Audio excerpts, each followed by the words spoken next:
Seit der Baselbieter Leckerli-Fabrikant die Fahnenfabrik übernommen hat, bläst ein anderer Wind in diesem traditionellen Basler Betrieb. Der neue Inhaber entlässt laufend langjährige Schneiderinnen aus Spanien und Italien, um sie mit billigeren Grenzgängerinnen zu ersetzen. So hat auch Frau A. die Kündigung erhalten. Sie ist 61 Jahre alt und hat in den letzten 9 Jahren in diesem Betrieb Schweizer Fahnen genäht. Das Kündigungsschreiben hört sich so an. Betrifft Kündigung.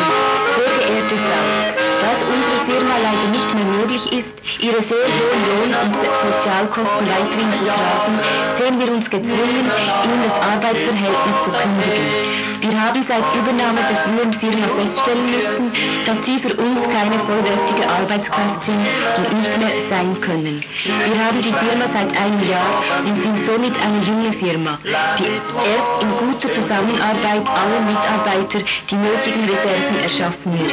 Wir bitten Sie um Kenntnisnahme und Grüßen. Mit Schwarz- oder Temporärarbeit werden die gesamtarbeitsverträglich vereinbarten Löhne und Sozialleistungen untergraben.